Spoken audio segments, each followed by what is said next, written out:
राष्ट्रीय परीक्षा एजेंसी यानी एनटीए को लेकर केंद्र सरकार ने बड़े बदलावों की घोषणा कर दी है। अगले साल से एनटीए की जिम्मेदारियां बदली हुई नजर आएंगी।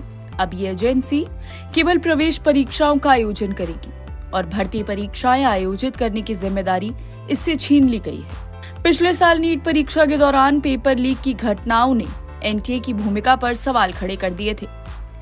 इस विवाद के बाद सरकार ने एनटीए की संरचना और कार्य प्रणाली की समीक्षा के लिए एक विशेष कमेटी गठित की थी।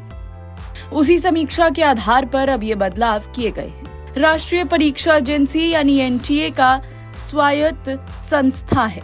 राष्ट्रीय परीक्षा एजेंसी यानी एनटीए एक स्वायत्त संस्था है जो शिक्षा मंत्रालय के उच्च शिक्षा विभाग के तहत कार्य करती है। इसकी स्थापना नवंबर 2017 में भारतीय संस्था पंजीकरण अधिनियम 1860 के तहत की गई थी।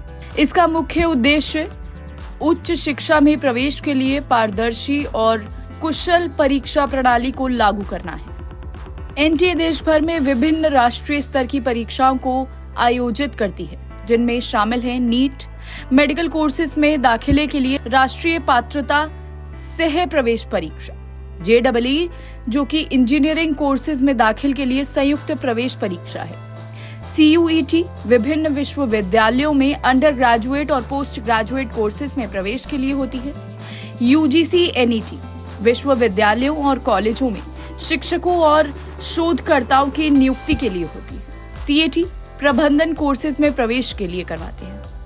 सरकार ने एनटीए को केवल प्रवेश परीक्षाओं तक सीमित रखने का निर्णय इसलिए लिया है ताकि ये संस्था अपनी विशेषज्ञता को बेहतर तरीके से इस्तेमाल कर सके और परीक्षाओं को ज्यादा पारदर्शी और निष्पक्ष बना सके। एनटीए अब केवल उच्च शिक्षा में प्रवेश दिलाने वाली परीक्षाओं पर ध्यान केंद्रित करेगा।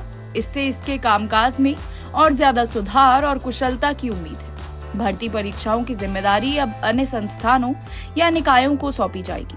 एनटीए के पुनर्गठन से शिक्षा क्षेत्र में पारदर्शिता और दक्षता बढ़ाने की उम्मीद है। इसका असर देश के लाखों छात्रों पर पड़ेगा जो इन परीक्षाओं के जरिए अपने करियर का निर्माण करते हैं।